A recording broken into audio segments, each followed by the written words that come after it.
Vous le savez déjà, on en a parlé ici à l'émission il y a quelques semaines et depuis justement plusieurs semaines, Haïti est sous l'emprise des gangs armés. Profitant de vides politiques et étatiques, ces bandes criminelles font la loi.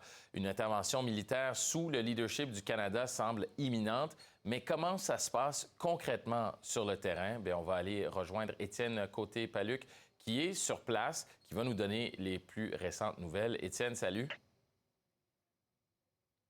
Bonsoir. Étienne, la Bonjour. situation est critique en Haïti depuis plusieurs semaines, je viens de le dire, entre le prix de l'essence qui a explosé, la criminalité, la crise sanitaire également avec l'épidémie de choléra. On se demande comment ça se passe au jour le jour en Haïti. Bon, en ce moment, tout est bloqué encore. Les écoles sont fermées, les bureaux sont fermés. Il n'y a pas grand gens qui prennent la rue parce qu'on est encore en pénurie d'essence. Depuis 2 mois ici, on a eu une pénurie d'essence qui vient à peine de se terminer, mais qui devrait en fait se terminer demain.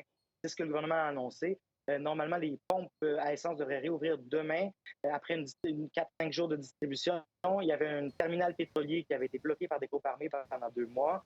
Et là, il a été libéré, semble-t-il, par la police. En tout cas, c'est à témoin ce qu'ils nous ont annoncé après une grosse opération la semaine dernière. Maintenant, cette semaine, les camions ont recommencé à se remplir de plus en plus, à distribuer tout ça. On espère donc demain un début de retour à la normale. Mais ça risque de prendre du temps parce que ça fait déjà plus d'1 an que c'est plus facile de trouver de l'essence sur le marché noir que dans les pompes à essence. Ça provoque quel genre de problème pour le citoyen moyen en Haïti? Explique-nous à quel point ça rend la vie difficile. Mais les gens ne sortent plus, en fait. Ils restent dans leur quartier. C'est un certain confinement qu'on vit ici depuis 2 mois. On se débrouille avec ce qu'on peut.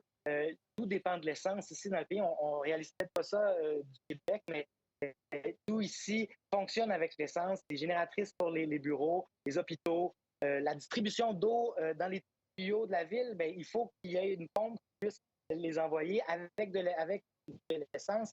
Donc, tout est vraiment à l'arrêt. C'est ça qui a amené la crise sanitaire, le choléra et tout ça, qui a accéléré, si on veut, en tout cas, une crise sanitaire dans de retour. Donc, les gens ici sont un peu aux abois parce que l'économie entière est à l'arrêt. Et puis, comme vous le savez, c'est très difficile.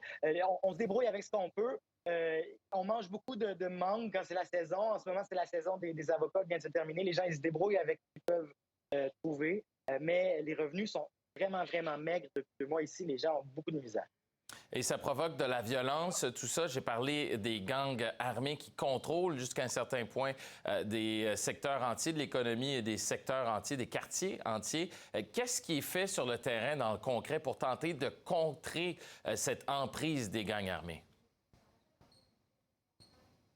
Bon, ce qui est fait concrètement, la police essaie toujours de répliquer, mais jusqu'à présent, elle n'a jamais vraiment été capable de renvoyer les gangs des endroits stratégiques qui contrôlent en ce moment, toujours. Bien que le terminal pétrolier est libéré, il y a plein d'autres zones à Port-au-Prince. On parle du quartier entourant le Parlement, par exemple, ou le palais de justice, des endroits très centraux. Le port de Port-au-Prince aussi est entouré par des groupes armés qui demandent des cotes pour faire sortir les camions. Donc, c'est loin d'être amené comme une solution très, très réelle. Hier, il y a eu une opération de la police, comme vous le voyez en ce moment sur les images, des camions qui ont été fabriqués au Canada, qui ont été livrés le mois dernier ici en Haïti, ont servi à cette opération-là. Ils sont, malheureusement, lorsqu'on a vu de certaines images tombés en panne, des jeunes armés, comme on le voit sur les images, ont réussi à s'approcher de ces camions-là, de ces camions blindés-là fabriqués au Canada, qui, semble-t-il, sont à l'arrêt complet. On ne sait pas trop pourquoi, si c'est un problème de technique, si c'est un problème de manipulation. Mais en tout cas, semble-t-il, la police a dit que les camions avaient été endommagés seulement. Pour l'instant, on attend d'avoir plus d'informations. Mais il y a beaucoup de vidéos qui circulent avec ces camions-là qui sont à l'arrêt. On se demande à quel point ça peut aider. Mais c'est clair que le terminal pétrolier, l'aide de ces camions-là a été centrale. Et encore hier, dans cette opération qui visait un endroit où il venait à peine d'avoir des nouveaux conflits hier matin pour le contrôle d'un poste de police, ces camions-là ont été aussi centraux dans l'opération. Tu viens de parler du Canada qui va vraisemblablement avoir un rôle à jouer dans une éventuelle intervention militaire. Comment cette intervention est perçue par les Haïtiens qui sont en Haïti? On sait ce que la diaspora pense, on est divisé, mais sur le terrain, c'est perçu comment? Mais ici aussi, c'est divisé. Les gens les plus politisés, ceux qui nous rappellent un peu l'histoire du pays et des différentes occupations étrangères dans le pays, sont farouchement contre. Il y a aussi des gens qui sont un peu découragés par la situation actuelle, qui voient que le gouvernement, la police, était incapable d'arriver à bout de ces groupes armés-là. Donc, ils se disent, ben, écoute, on va aussi bien essayer quelque chose parce qu'en ce moment, il n'y a rien qui fonctionne. On va voir si les blindés fournis par le Canada, si la mobilisation aussi, comme vous le dites, du Canada en ce moment pour trouver une solution peut-être extérieure à la situation d'insécurité à Port-au-Prince va amener quelque chose. Mais ici, les gens, ils ne s'entendent pas nécessairement sur la solution. C'est sûr, par contre, que si c'est un appui très sérieux de la communauté internationale, c'est un appui aussi au gouvernement en place. C'est comme ça que c'est interprété ici aussi, parce que ce gouvernement-là, visiblement, est incapable d'amener un gouvernement de transition qui est incapable d'amener ses promesses, de réaliser ses promesses. Étienne Côté-Paluc, journaliste indépendant qui réside en Haïti depuis 2010.